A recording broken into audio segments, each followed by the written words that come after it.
बिस्मिल्लाहिर्रहमानिर्रहीम। Dear students, अस्सलाम वालेकुम। आज हम PSY 515 क्रॉस कल्चरल साइकोलॉजी का शॉर्ट लेसन नंबर 38 का आगाज़ करेंगे। तो लेसन नंबर 38 का नाम है flourishing and wellbeing across cultures. Module 151 से लेकर 156 इसमें शामिल है।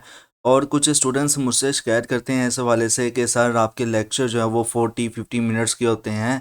आप बोलते तो हैं कि शॉर्ट लेक्चर्स है, एक्चुअल में क्या है कि आपके जो हैंडआउट्स के लेक्चर ही इतने लेंथी है कि उसको कवर अप करने के लिए वीडियो का ड्यूरेशन लॉन्ग हो जाता है। तो लिहाजा आप 2-3 सफ़े का जो है ना वो लेक्चर कर दें, तो मैं भी 10 से 15 मिनट का जो लेक्चर कर दूंगा। अगर आप ये पॉसिबल है आपके लिए तो देन मेरे लिए भी पॉसिबल होगा।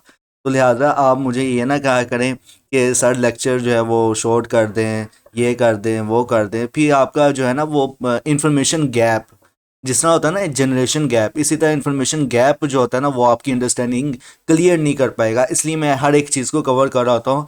1 घंटा या 35 मिनट या 45 मिनट अगर आप अपनी ज़िंदगी के दे देंगे तो इसमें आपकी ही बेहतरी होगी, क्योंकि साइकोलॉजी एक ऐसी फील्ड है जिसमें आप नफ्सियात के बारे में जानते हो। तो लिहाजा अगर अभी से आपको लेक्चर सुनने का पेशेंस नहीं है तो आप किसी भी एक पेशेंट को या क्लाइंट को किस तरह से उसकी सुन सकेंगे या उसको उसका नाम है टॉलरेट कर सकेंगे या उसको 1 घंटा स्पेंड करके उसके बारे में जान सकेंगे।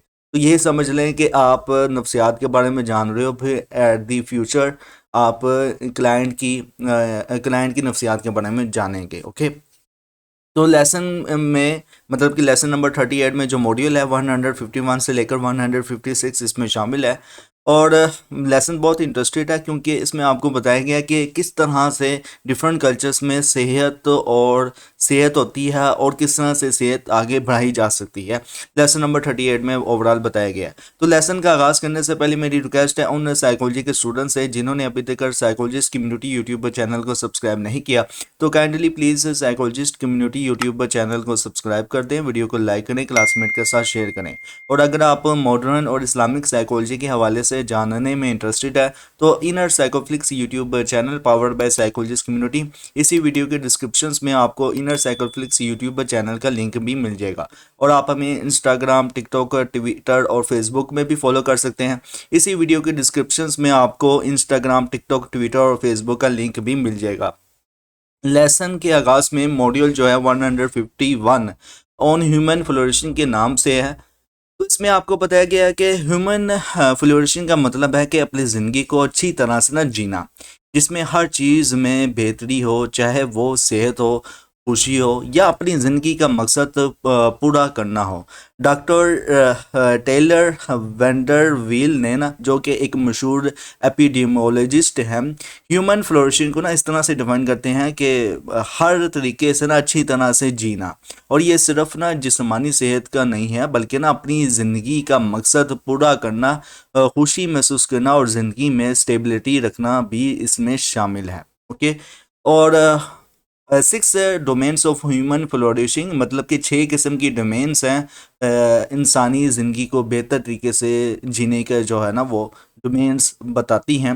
तो वेंडर वेली के मुताबिक ना ह्यूमन फ्लोरिशिंग को ना वो समझने के लिए चाहे 6 किस्म के ना अहम डोमेन्स हैं जो हर शख्स की ना वेलबींग को अफेक्ट करती हैं। नंबर 1 पे जो है वो है जिस्मानी और ज़हनी सेहत, मतलब ये कि फिज़िकल एंड मेंटल हेल्थ। और नंबर 2 पे है माली और जो है ना मददी स्टेबिलिटी, मतलब ये कि financial and material stability. Okay, और नंबर 6 पे है हैप्पीनेस मतलब कि खुशी, सॉरी नंबर 3 पे है हैप्पीनेस मतलब कि खुशी। नंबर 4 पे है पॉजिटिव रिलेशनशिप, मतलब ये कि पॉजिटिव मिसबत रिश्ते। और नंबर 5 पे है करेक्टर मतलब कि किरदार। और नंबर 6 पे है मकसद, मतलब ये कि पर्पस, इंसान की ज़िंदगी का पर्पस। ओके, तो the role of religious communities में आपको बताया गया कि डॉक्टर वेंडर वैली ये भी कहते हैं कि रिलीजियस इन्वॉल्वमेंट यानी कि दीन में शामिल होना एक स्ट्रॉन्ग सोशल डिटर्मिनेंट हो सकता है हेल्थ और वेलबींग का। रिलीजियस कम्युनिटीज अक्सर ना लोगों को ना सोशल सपोर्ट, मकसद और किरदार के हवाले से ना गाइडेंस देती है। ओके, और मज़ीद आपको बताया गया है कि रेजिलियंस और फ्लोरिशिंग के हवाले से कि रेजिलियंस यानी कि मुश्किलात का सामना करने की सलाहियत भी ना फ्लोरिशिंग के लिए ना ज़रूरी है। तैयब राशिद का रेस्ट्रेंट बेस्ड रेजिलियंस मतलब कि SBR मॉडल इस बात पर फोकस करता है कि इस मॉडल के मुताबिक नंबर 1 पे के करेक्टर स्ट्रेंथ्स, करेक्टर स्ट्रेंथ्स में ये होता है कि जैसे कि हिम्मत और शुक्र, इनको ना इस्तेमाल करके ना इंसान हिम्मत और शुक्र का इस्तेमाल करके हम चैलेंजेस का सामना करते हैं। नंबर 2 पे है पॉजिटिव साइकोलॉजी इंटरवेंशंस, मतलब ये कि स्ट्रेंथ और स्पोर्टिव रिश्ते इस्तेमाल करके ना अपनी वेलबींग को ना इम्प्रूव करते हैं। और नंबर 3 पे है अडेप्टिव और ग्रोथ, मतलब कि अडेप्टेशंस एंड ग्रोथ। इसमें ये होता है कि मुश्किलात से ना सिर्फ बचना नहीं बल्कि ना उनसे ना सीख कर और मजबूत जो है वो अपने आप को बनाना भी शामिल होता है। तो रेजिलियंस एंड फ्लोरिशिंग का आपस में बहुत ज़्यादा और बहुत गहरा ताल्लुक है, और इसको समझाने के लिए जो है वो राशिद का स्ट्रेंथ बेस्ड रेजिलियंस जो मॉडल है ना वो यूज़ होता है। ओके, कंक्लूजन की तरफ आए तो इस मॉड्यूल के कंक्लूजन में बताया गया कि ह्यूमन फ्लोरिशिंग ना एक होलिस्टिक अप्रोच है जो सेहत, रिश्ते, मकसद और स्टेबिलिटी पर फोकस करती है। रेजिलियंस और ग्रोथ को ना प्रमोट करना ज़रूरी है ताकि ना हम उन इन्वायरमेंट्स में थ्राइव कर सकें जहां लोग अपनी ज़िंदगी में ना बेहतरी ला सकते हैं। अब ये देखें कि मुझे ना एक दफ़ा मैम ने कहा था, जहाँ पे जिस अदारे में मैं सर्विसेज दे रहा था साइकोलॉजी की, तो कहती कि ये जो साइकोलॉजी की फील्ड है ये तो साइंस की फील्ड है, ये मज़हब से इसका कोई ताल्लुक नहीं है। अब ये देखें कि उसको अब बेचारी को क्या मैं समझाता, मैं खैर खामोश हो गया, और वो अपनी डोमिनेंटली जो थे वो अपनी दिखा रही थी उस अदारे में। तो अब ये देख लें कि आप इसमें क्रॉस कल्चरल साइकोलॉजी में इस्लाम के साथ मतलब कि देगर देगर जो कल्चर्स हैं उनमें जो पाए जाने वाले दीन है या जो भी मज़ाहिब हैं वो किस तरह से आपस में कनेक्टेड है साइकोलॉजी के साथ। अब ये देखें ह्यूमन फ्लोरिशिंग को लेकर और साथ में रिलीजियस कॉन्सेप्ट को लेकर किस तरह से जोड़ा गया है साइकोलॉजी के साथ, कि फ्लोरिशिंग और रेजिलियंस रिलीजियस से ही जो है ना वो स्ट्रॉन्ग होती है। आगे है module 152 flourishing comparisons of societies and cultures के नाम से है।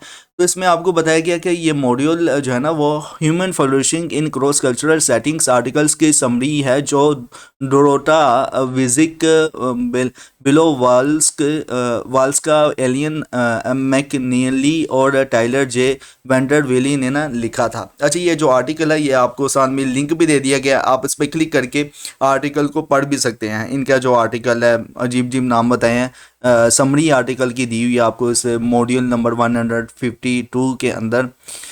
तो ये ना आर्टिकल 5 अलग अलग कल्चरल पॉपुलेशंस का ना स्टडी जो है वो है। United state, China, Sri Lanka, Cambodia और मेक्सिको, इसका ना मकसद मतलब कि 5 अलग अलग कल्चरल पॉपुलेशंस की जो स्टडी है। कौन कौन सी कल्चरल स्टडी है, किन किन कंट्रीज़ की? United state, China, Sri Lanka, Cambodia, okay, और मेक्सिको। और ये पेपर पॉइंट ऑफ व्यू से इंपॉर्टेंट है, पूछा जा सकता है। इसका मकसद ये है, इस आर्टिकल का मकसद ये है कि ये समझाना है कि किस तरह से कल्चर, सोशल और इकोनॉमिक कंडीशंस और वैल्यूज़ ह्यूमन फ्लोरिशिंग को ना अफेक्ट करती हैं। Human flourishing overview. अच्छा, इस आर्टिकल का अगर मुताला किया जाए तो थोड़ा सा ओवरव्यू दिया गया है ह्यूमन फ्लोरिशिंग के हवाले से। तो ह्यूमन फ्लोरिशिंग ना एक मल्टी डायमेंशनल कंसेप्ट है जो फिजिकल और मेंटल हेल्थ, खुशी, लाइफ सेटिस्फेक्शन से करेक्टर और virtue, positive relationship, financial stability और मकसद को ना शामिल करती है। और ये सब डोमेन्स हर जगह ना रेलिवेंट है, लेकिन ना हर कल्चर में ना इनका एक्सप्रेशन अलग होता है। ओके, और अच्छा, ये जो है ना कि फिजिकल और मेंटल हेल्थ, खुशी, लाइफ सेटिस्फेक्शन, करेक्टर और virtue, positive relation, financial stability और मकसद मतलब के पर्पस शामिल है ह्यूमन फ्लोरिशिंग में। तो ये एग्जाम पॉइंट ऑफ व्यू से बहुत इंपॉर्टेंट है, उसकी डेफिनेशन भी इंपॉर्टेंट है, और आपसे पूछा जा सकता है घुमा फिरा के कि ह्यूमन फ्लोरिशिंग में क्या क्या शामिल है।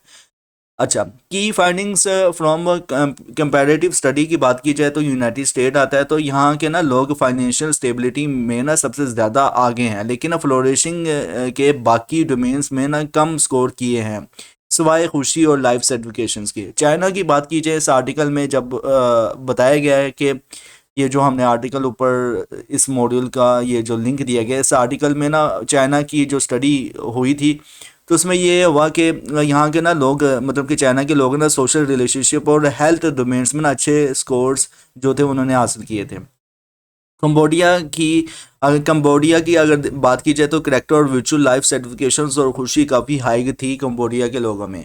और क्योंकि अब ये जो ह्यूमन फ्लोरिशिंग ना अलग अलग कंट्रीज में अलग अलग है। ओके, मैक्सिको की बात की जाए तो यहाँ के लोगों की ना फाइनेंशियल स्टेबिलिटी सबसे कम थी, लेकिन ना इन्होंने लाइफ का मकसद और मीनिंग सबसे ज़्यादा महसूस किया। ओके, श्रीलंका की बात की जाए तो यहाँ के लोग ना लाइफ में ना सबसे कम हैप्पी और सेटिस्फाइड थे। और आगे हेल्थ एंड मेंटल हेल्थ के फिजिकल और मेंटल हेल्थ के बारे में बताया गया। तो चाइनीज़ पार्टिसिपेंट्स ने ना सबसे बेहतरीन हेल्थ असेसमेंट दिया था। इसके बाद मैक्सियन और कंबोडियन पार्टिसिपेंट्स का ना हेल्थ असेसमेंट अच्छा था। श्रीलंकन और अमेरिकन पार्टिसिपेंट्स के ना हेल्थ असेसमेंट जो थे वो कमज़ोर थे। कंक्लूजन पाथवेज टू फ्लोरिशिंग इन पाकिस्तान की बात की जाए तो ये स्टडी ये हाईलाइट करती है कि फाइनेंशियल स्टेबिलिटी और हेल्थ के साथ ना मकसद मतलब के पर्पस रिलेशनशिप और मीनिंग भी ना फ्लोरिशिंग के लिए ज़रूरी है। पाकिस्तान की कल्चरल और रिलीजियस हेरिटेज हमारी ना वेलबींग के लिए ना स्ट्रॉन्ग फाउंडेशंस देती है, चाहे हमारे इकोनॉमिक चैलेंजेस हों। ओके, मैक्सिको और कंबोडिया जैसे मुल्क ये दिखाते हैं कि सोसाइटीज़ या सोशल से टाइज को ना मजबूत करना, वर्चू को प्रमोट करना और पर्पस को बढ़ाना ज़िंदगी में ना फ्लोरिशिंग लाने का ना एक होलिस्टिक तरीका हो सकता है। फ्लोरिशिंग पर ना रिसर्च अब ग्लोबली ग्रो कर रही है, जैसे कि नीचे दिए गए मैप में दिखाया गया है आपको। तो ये देख लें कि ग्लोबली ग्रो कर रही है फ्लोरिशिंग। ओके, तो आगे आता हूँ सम क्वेश्चंस टू कंसीडर। कुछ सवालात हैं जिनके बारे में सोचना चाहिए।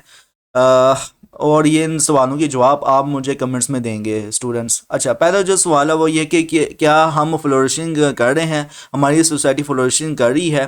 दूसरा सवाल ये कि किस मुल्क और कल्चर के हम ना ज़्यादा करीब हैं। ओके, और नंबर 3 पे कि फ्लोरिशिंग में जो फ़र्क है इसका क्या रीज़न हो सकता है। ओके, आगे ये अच्छा, ये जो सब क्वेश्चंस है ना, ये सारे ये जो 3 क्वेश्चंस हैं, ये 3 क्वेश्चंस हमारी ज़िंदगी और वेलबींग को ना बेहतर समझने के लिए मददगार हो सकते हैं। तो इसलिए इन तीनों सवालों का जवाब अपनी इज़हार ख्याल जो है ना कमेंट्स में लाजमी बताइएगा इन सवालों को लेकर जो जवाब देंगे आप। Module 153 character strengths are culturally derived model के नाम से है। तो इसमें ना इन द स्टार्टेड आपको स्ट्रेंथ अप्रोच के बारे में बताया गया है। तो स्ट्रेंथ अप्रोच का मतलब है कि हम अपनी कमज़ोरी पर ना फोकस ना करके ना अपनी ताकत पर फोकस करें। इस मॉडल में ना कुछ इंपॉर्टेंट कॉन्सेप्ट हैं। ओके, तो नंबर 1 पे जो कंसेप्ट है कि हर शख्स के पास ना अपनी यूनिक ताकत होती है। नंबर 2 पे इंसान का असली ग्रोथ पोटेंशियल उन्हीं ताकतों को स्ट्रेंथ को ना बढ़ाने में होता है। नंबर 3 पे कि कामयाबी तब मिलती है जब हम अपनी ताकत को यूज़ करते हैं और अपनी कमज़ोरी को सुधारते हैं। VIA classifications of 24 character strength में आपको बताया गया है कि VIA classifications of 21st strength कोना पीटरसन्स और सिलिगमैन ने 2004 में डेवलप किया था। इसमें ना इंसान की ताकत को ना 6 कोर डायमेंशंस या वर्चूज़ में ना कैटेगरीज जो था वो किया गया था। हर विचु में ना कुछ स्पेसिफिक करेक्टर स्ट्रेंथ नोट हैं जो हर कल्चर्स में पॉजिटिव ट्रेड्स की तरह वैल्यू किए जाते हैं, और ये 6 डायमेंशंस हैं। नंबर 1 पे है कि विजडम एंड नॉलेज है। नंबर 2 पे कोरेज है। नंबर 3 पे ह्यूमैनिटी है। नंबर 4 पे जस्टिस है। नंबर 5 पे टेम्परेंस है। और नंबर 6 पे ट्रांसेंडेंस है। ओके, और ये स्ट्रेंथ जो है ना आमतौर पर, और ये अगर देखें बात की जाए इन स्ट्रेंथ को लेकर, तो ये जो आमतौर पर स्ट्रेंथ है, अब ये देखें कि VIA character strength and virtues को लेकर पीटरसन सिलिगमैन का जो है पूरा ओवरऑल एक चार्ट दिया गया है। और आगे इनके मज़ीद जो है ना वो मज़ीद कॉन्सेप्ट्स जो हैं वो दिए गए हैं। अच्छा, जैसे कि मैं बता रहा था कि ये स्ट्रेंथ यूनिवर्सल्स है और हर कल्चर्स में ना पर्सनल वेलबिंग, सोशल कनेक्शंस और लाइफ सर्टिफिकेशंस में कंट्रीब्यूट करती हैं। ओके, आगे आते हैं हम culturally derived model by doctor Afia Anjum. तो डॉक्टर आफिया अंजम का रिसर्च यूनिवर्सिटी ऑफ पंजाब में ना किया गया था। इन्होंने ना रिसर्च यूनिवर्सिटी ऑफ पंजाब में ना मतलब कि रिसर्च की थी। यूनिवर्सिटी ऑफ द पंजाब में डॉक्टर आफिया अंजम की जो रिसर्च है वो उसमें मतलब कि मॉड्यूल शामिल इन्होंने किया था अपनी रिसर्च में। एक इन्होंने एक कल्चरली डराइव्ड मॉडल बनाया जो करेक्टर स्ट्रेंथ के रोल को ना समझाता है, खासकर पाकिस्तान के कॉन्टेक्स्ट में। इन्होंने ये कहा कि ये की ट्रेड्स यंग अडल्ट्स के वेल बींग, पर्सनल डेवलपमेंट और सोशल एडजस्टमेंट को ना पॉजिटिवली इन्फ्लुएंस करता है। और इनके मुताबिक मतलब कि डॉक्टर आफिया अंजम के मुताबिक चार मेन डायमेंशंस हैं करेक्टर स्ट्रेंथ की। एक है कॉग्निटिव है, और दूसरा ट्रांसेंडेंस है, और नंबर 3 पे इंटरपर्सनल है, और नंबर 4 पे वाइगर है। ओके, आगे हम आते हैं module 154 outcomes of character strength की तरफ। तो इसमें आपको बताया गया कि करेक्टर स्ट्रेंथ वो पॉजिटिव ह्यूमन ट्रेट्स होती हैं जो कई आउटकम्स में ना इंपॉर्टेंट रोल प्ले करती हैं। डॉक्टर आफिया अंजम की रिसर्च का मेन मकसद ये था कि दो चीज़ों को एक्सप्लोर करना था इन्होंने। नंबर 1 पे कि करेक्टर स्ट्रेंथ को एक कम स्टडी किया गया मुस्लिम पाकिस्तानी पॉपुलेशंस में समझना, और नंबर 2 पे कि करेक्टर स्ट्रेंथ को ना आउटकम्स पर एग्जिस्टिंग नॉलेज को बढ़ाना, खास कर ना यंग अडल्ट के लिए। ओके, और इनका ना थीसिस 5 स्टडीज़ में डिवाइड हुआ था जो 2 पार्ट्स में बनाए गए थे। ओके, आगे है पार्ट 1 की बात की जाए तो जो पहले पार्ट 1 थीसिस की बात की जाए तो पहले पार्ट में ना 2 स्टडीज़ थी जिसमें ना VIA इसको ना उर्दू में ट्रांसलेट और वैलिडेट किया गया था। पहली स्टडी में VIA-IS को ना रिलायबल मेजर्स के तौर पर इस्टेब्लिश किया गया था जिसमें 4 फैक्टर्स थे। नंबर 1 पे कॉग्निटिव, नंबर 2 पे इंटरपर्सनल, नंबर 3 पे है वाइगर, और नंबर 4 पे है ट्रांसेंडेंस। दूसरी स्टडी में VIA-272 उर्दू का एक छोटा वर्जन बनाया गया था जो भी ये भी ना वैलिड ही निकला था। ओके, पार्ट 2 की बात की जाए तो थीसिस की, तो दूसरे पार्ट में ना 3 स्टडीज थी जो करेक्टर स्ट्रेंथ को ना आउटकम्स को ना एक्सप्लोर करती थी।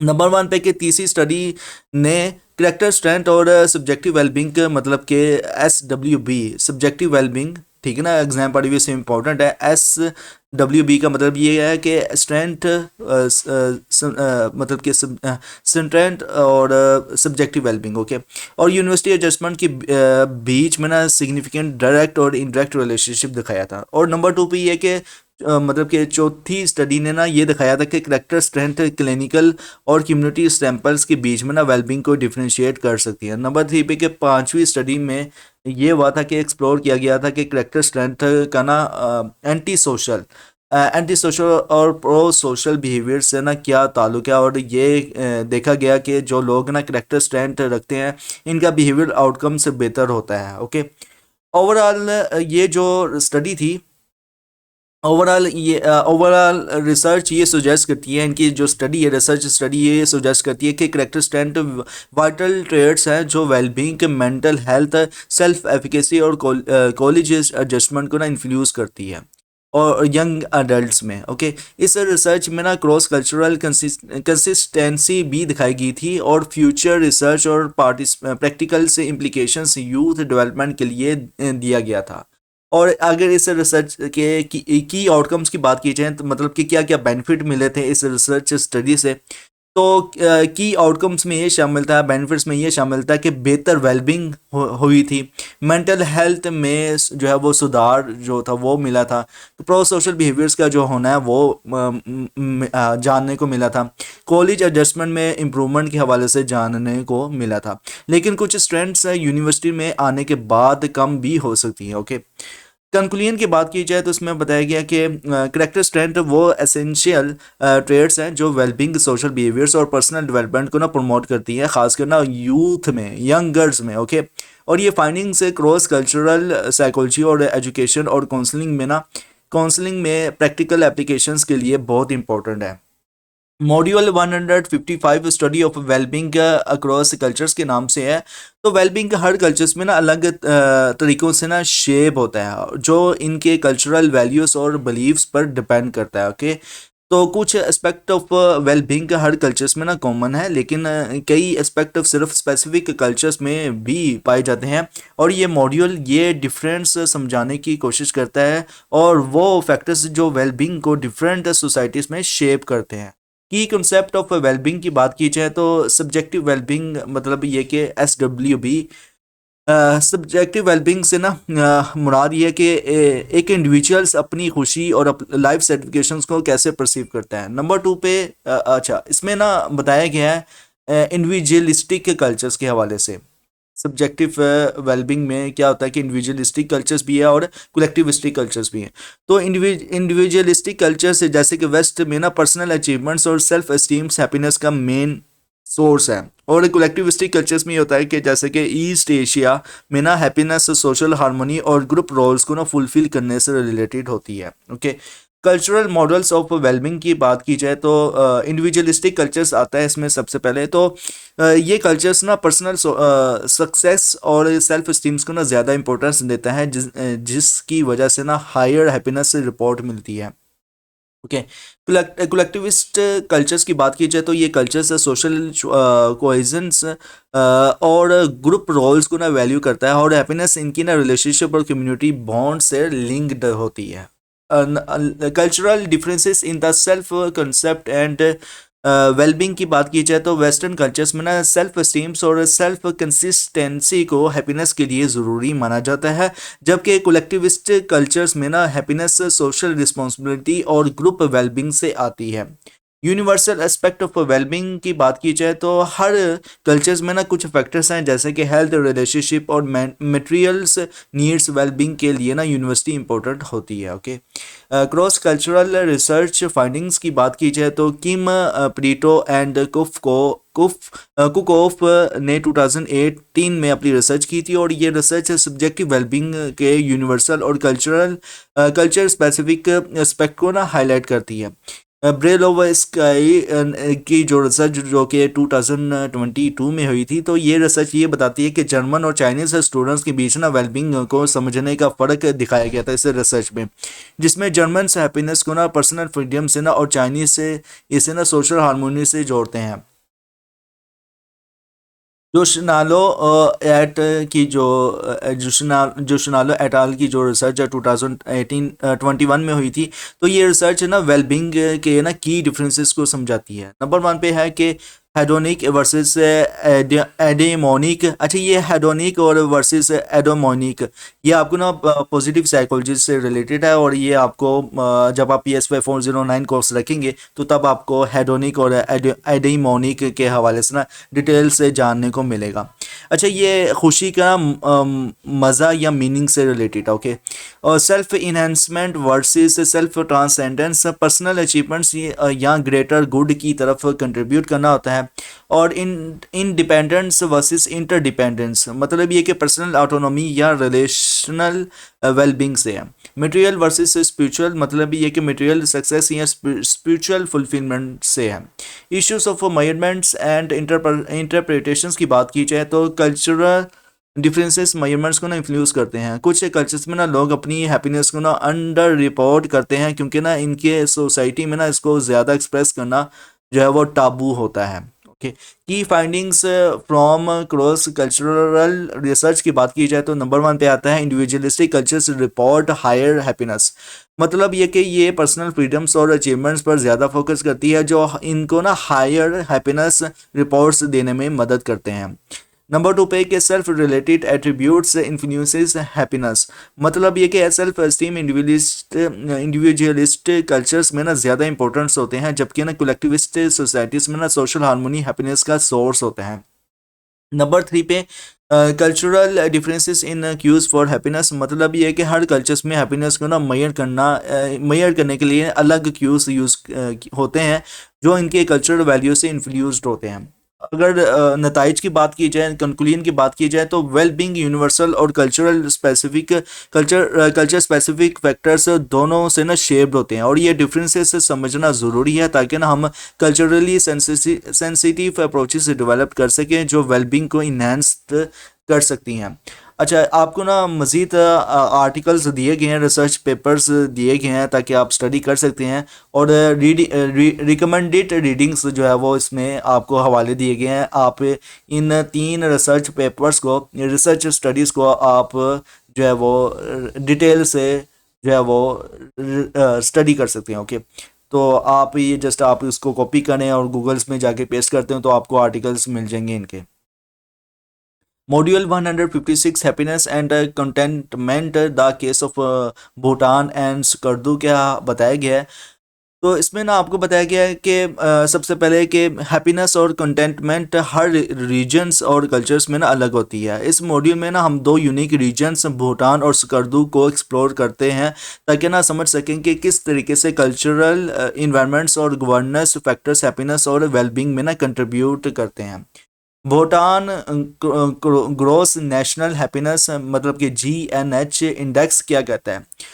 तो 1972 में भूटान के ना 4th किंग जिग्मे सिंगियाई और वांगचुंग ने ना ग्रोस नेशनल हैप्पीनेस मतलब कि GNH का ना कंसेप्ट इंट्रोड्यूस किया था, जिसमें इन्होंने कहा था कि gross national happiness is more important than gross domestic products. मतलब ये कि होलिस्टिक व्यू ऑफ प्रोग्रेस को ना रिप्रेजेंट करते हैं, जो वेलबींग को ना सिर्फ इकोनॉमिक ग्रोथ से ना ऊपर रखता है। Okay, the concept of GNH। तो GNH का कंसेप्ट बुद्धिस्ट प्रिंसिपल पर बेस्ड है और ये सस्टेनेबल डेवलपमेंट को ना प्रमोट करता है, जो लाइफ के मटेरियल और नॉन मटेरियल एस्पेक्ट्स को ना बैलेंस करता है। इसका फोकस है हैप्पीनेस को अचीव करना थ्रू नंबर 1 पे किस तरह से हैप्पीनेस को अचीव किया जाएगा। बुद्धिस्ट अंडरस्टैंडिंग ऑफ हैप्पीनेस मतलब कि बुद्धिस्ट की जो अंडरस्टैंडिंग थी हैप्पीनेस को लेकर क्या थी, उसको जो है ना वो कंसीडर किया जाए, जो कि इनर पीस और कंटेंटमेंट पर फोकस थी। ठीक है ना, बुद्धिस्ट अंडरस्टैंडिंग ऑफ हैप्पीनेस की। होलिस्टिक डेवलपमेंट में ये होता है कि ये वेलबिंग को ना सिर्फ इकोनॉमी के बियॉन्ड दिखाता है, और नॉन इकोनॉमिक वेलबिंग में ये होता है कि ये मेंटल और कल्चरल और इन्वायरमेंटल हेल्थ को ना प्रायोरिटाइज करता है। 4 पिलर्स ऑफ GNH। तो नंबर 1 पे है कि गुड गवर्नेंस मतलब कि ऐसी गवर्नेंस जो सिटीजन्स के वेलबींग को ना प्रमोट करे। नंबर 2 पे है सस्टेनेबल सोशियो इकोनॉमिक डेवलपमेंट मतलब ये कि ऐसे प्रोग्रेस जो सोसाइटल नीड्स और इन्वायरमेंटल सस्टेनेबिलिटी को रिस्पेक्ट करे, मतलब कि इज्जत दे।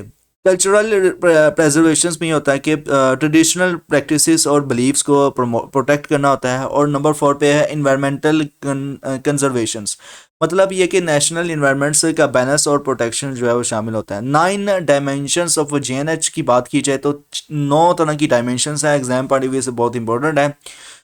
तो GNH इंडेक्स में ना 9 तरह की डायमेंशंस है जो वेलबींग को ना इंश्योर करती है। नंबर 1 पे है साइकोलॉजिकल वेलबींग नंबर 1 पे है, तो मेंटल हेल्थ और लाइफ सर्टिफिकेशन से रिलेटेड है।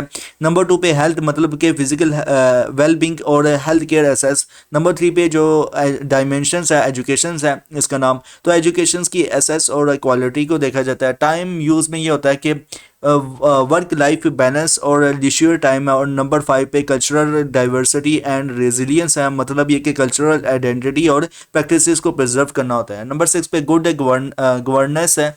गवर्नेंस है मतलब कि फेयर और इफेक्टिव गवर्नेंस सिस्टम जो है वो इस वाली डायमेंशंस में देखा जाता है। कम्युनिटी विटालिटी मतलब ये कि सोशल सपोर्ट और कनेक्ट टेंडेंस देखा जाता है।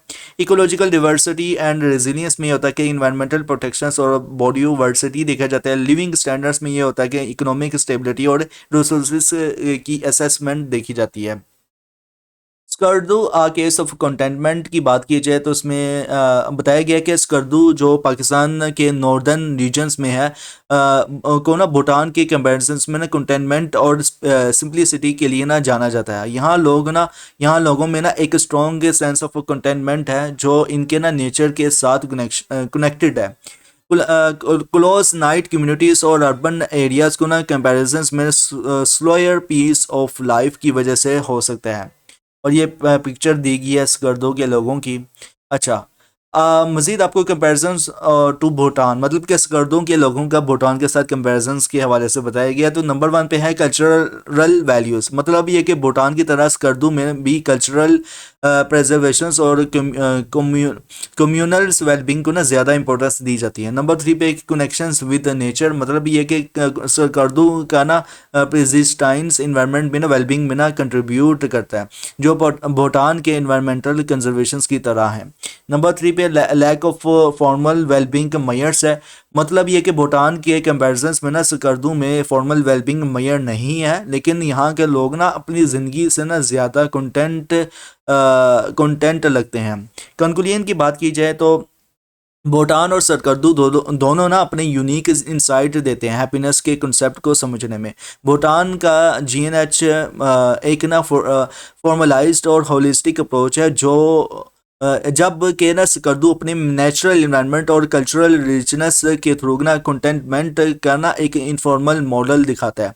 और ये केसेस ये दिखाते हैं कि हैप्पीनेस से सिर्फ इकोनॉमिक ग्रोथ के रिजल्ट नहीं होता, बल्कि ना वेलबिंग कल्चर और इन्वायरमेंट का भी एक मेजर रोल होता है। ओके, तो ये हैप्पीनेस के लेकर ना आपको इतना लंबे चौड़ी रिसर्च साथ में जो है वो एक भूटान और साथ में जो है वो भूटान और स्कर्दू के लोगों की जो रिसर्च है वो भी बताई गई थी। इतना कुछ इसमें बताया गया था सिर्फ हैप्पीनेस को लेकर, फ्लोरिशिंग को लेकर और फ्लोरिशिंग के क्या क्या पार्ट्स हैं उनको लेकर ओवरऑल। तो एग्जाम पॉइंट ऑफ व्यू से अब क्या क्या इंपॉर्टेंट है वो मैं बताने लगा हूँ, और लेक्चर कैसे लगे कमेंट्स में लाजमी बताएं। इन द स्टार्टेड अगर बात की जाए एग्जाम पॉइंट ऑफ व्यू से कि क्या क्या पूछा जा सकता है इसमें, तो ह्यूमन फ्लोरिशिंग की definition, 6 domains of human flourishing बहुत बहुत इंपॉर्टेंट है। रोल ऑफ रीजन्स कम्युनिटीज़ का, रिलीजियस कम्युनिटीज़ का फ्लोरिशिंग्स में क्या ताल्लुक है, बहुत बहुत इंपॉर्टेंट है। अपनी तरफ से आप घुमा पड़ा के आप बता सकते हैं, लेकिन ये जो मैंने हाईलाइट किया हुआ पॉइंट, इसी को बस आप जो है ना वो डिस्प्ले कर देंगे, मतलब कि लिख देंगे तो तब भी एक्सेप्टेबल है। रेजिलियंस और फ्लोरिशिंग्स का आपस में क्या ताल्लुक है, क्योंकि ये पहली बात ये कि करेक्टर स्ट्रेंथ होती है, पॉजिटिव साइकोलॉजी इंटरवेंशंस होती है और अडेप्टेशंस एंड ग्रोथ होती है। बस ये 3 पॉइंट आप याद रख लेंगे तो ये काफ़ी हैं। और रेजिलियंस एंड फ्लोरिशिंग्स को लेकर किसकी जो रिसर्च है या कौन सा क्रूशल पार्ट है जो बताता है, तो Tayyab Rashid strength based resilience SBR जो मॉडल है ना, इसका फोकस यही होता है कि इसके मुताबिक जो है रेजिलियंस और फ्लोरिशिंग हो सकती है। Flourishing comparison of societies and cultures की बात की जाए तो इन द स्टार्टिंग इसमें कुछ इतना इंपॉर्टेंट तो नहीं है, लेकिन इसमें ये इंपॉर्टेंट है कि आपसे पूछा जा सकता है कि ये जो इन बंदों ने रिसर्च की थी किस पे रिसर्च की थी, तो इन्होंने रिसर्च की थी United state, China, Sri Lanka, Cambodia और मैक्सिको के लोगों पर। ठीक है, जो बताती है वैल्यूज इन्फ्लुएंस फ्लोरिशिंग के हवाले से। ओके, ह्यूमन फ्लोरिशिंग ओवरव्यू, इनकी रिसर्च स्टडी के मुताबिक अगर बात की जाए तो ज़ाहिर सी बात है कि कुछ इन कॉन्सेप्ट दिए गए थे कि virtual positive relationship, financial stability and meaning and purpose जो है ना वो मल्टी डायमेंशनल कॉन्सेप्ट है फ्लोरिशिंग को लेकर, ह्यूमन फ्लोरिशिंग को लेकर। की फाइंडिंग क्या क्या इस रिसर्च स्टडी की फाइंडिंग्स हुई थी, तो नंबर 1 पे यूनाइटेड स्टेट के हवाले से बताया गया, और कि चाइना के हवाले से। एग्जाम पॉइंट ऑफ व्यू से ओवरऑल ये सारा इंपॉर्टेंट है की फाइंडिंग्स इनकी रिसर्च स्टडीज़ को लेकर, तो लिहाजा मैं इसको स्किप कर रहा हूँ, तो 2-3 मरतबा पढ़ के ना अंडरस्टैंड कर लीजिएगा।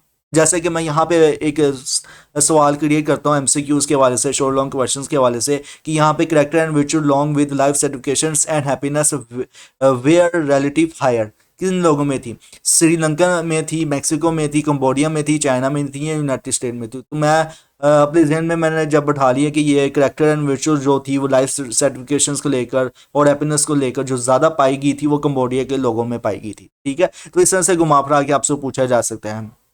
कंक्लूजन पाथवे, तो फ्लोरिशिंग इन पाकिस्तान की बात की जाए तो पाकिस्तान में फ्लोरिशिंग को लेकर किस तरह से जो है वो रखा जाता है, तो ये यहाँ से ये लाइन भी इंपॉर्टेंट है, इसको मैं हाईलाइट कर लेता हूँ, तो उसको भी आप पढ़ लीजिएगा। ओके, आगे मैं नीचे आता हूँ, तो ये कुछ क्वेश्चंस हैं, इनका जवाब आपने लाजमी देना है। सम क्वेश्चंस टू कंसीडर जो फ्लोरिशिंग को लेकर है, तो आपने इनका जवाब लाजमी देना है। Module 153 character strength are culturally derived model की बात की जाए तो इसमें VIA classification of 24 character strength का जो है ना वो किस पर फोकस है, तो ये बहुत इंपॉर्टेंट है। तो 6 तरह की जो डायमेंशंस हैं इसमें जिक्र की गई थी, और कौन कौन सी डायमेंशंस हैं, नंबर 1 पे विजडम्स, नॉलेज, करेज, ह्यूमैनिटी, जस्टिस और टेम्परेंस एंड ट्रांसेंडेंस है। ओके, आगे आते हैं हम नीचे, तो डॉक्टर आफिया अंजुम ने क्या ड्राइव किया था, मॉडल किस टाइप का मॉडल था, इस मॉडल का नाम क्या था, इस मॉडल के जो पार्ट्स हैं वो कौन कौन से हैं, तो यहाँ डायमेंशन कौन कौन सी है, तो एग्जाम पॉइंट ऑफ व्यू से बहुत इंपॉर्टेंट है। और मज़ीद जो है वो डॉक्टर आफिया अंजुम की जो थीसिस है या रिसर्च स्टडी है वो कितने पार्ट्स में डिवाइड है, तो दो पार्ट्स में डिवाइड है। तो पहले पार्ट में क्या होता है, दूसरे पार्ट में क्या होता है, तो ये एग्जाम पॉइंट ऑफ व्यू से बहुत इंपॉर्टेंट है। आपसे ये भी पूछा जा सकता है कि जो पहला पार्ट था वो उर्दू में ही ट्रांसलेट किया गया था या दूसरा जो पार्ट था वो उर्दू में ट्रांसलेट किया गया था, तो VIA 72 उर्दू जो था वो पार्ट 1 में हुआ था। ओके, अब आगे आते हैं मॉड्यूल 155। इसमें ना की कंसेप्ट ऑफ वेलबिंग के जो है ना वो बहुत इंपॉर्टेंट आपसे पूछा जा सकता है। जैसे कि सब्जेक्टिव वेलबिंग किन में है, मतलब कि अगर कलेक्टिविस्टिक कल्चर्स की बात की जाए जो कि ईस्ट एशियाज में है, और वेस्ट की बात की जाए इंडिविजुअलिस्टिक कल्चर्स की, तो इनमें सब्जेक्टिव वेलबिंग किस हिसाब से है, ठीक है। तो एग्जाम पॉइंट ऑफ व्यू से बहुत इंपॉर्टेंट है, घुमा फिरा के आपसे पूछा जाएगा इसी तरह। मजीद इनमें से ये जो मैंने हाईलाइट किए हैं ना पॉइंट, मतलब कि ये रिसर्च स्टडी को भी मैंने हाईलाइट किया हुआ है पॉइंट्स को, और यूनिवर्सल एस्पेक्ट ऑफ वेलबींग, इस तरह से मैंने बहुत से बीच में हाईलाइट किए पॉइंट। एक्चुअल में ये दो दो लाइनों के साथ इनके जो जवाब दिए गए हैं ना, ये एग्जाम पॉइंट व्यू से बहुत इंपॉर्टेंट है, आपसे घुमा फिरा के पूछे जाएंगे, इसलिए मैंने पूरा टोटली हाईलाइट नहीं किया ताकि कन्फ्यूजन ना क्रिएट हो। आगे मॉड्यूल 156 की बात की जाए तो बहुत बहुत इंपॉर्टेंट है, GNH का एब्रीवेशन भी बहुत इंपॉर्टेंट है, ग्रोस नेशनल हैप्पीनेस है, ठीक है। भूटान और सकर्दू के लोगों के कंपैरिजंस में हैप्पीनेस को लेकर ये रिसर्च आपको दी गई, overall exam point of view से बहुत बहुत इंपॉर्टेंट है। ओके, अच्छा, ये जो है भूटान फोर्थ जो किंग है, इसका नाम भी मैं जो है ना हाईलाइट कर लेता हूँ। आपसे पूछा जा सकता है एग्जाम पॉइंट ऑफ व्यू से कि जो चौथा किंग था, फोर्थ नंबर पे जो किंग था उसका नाम क्या था भूटान का, जो कि 1972 में था।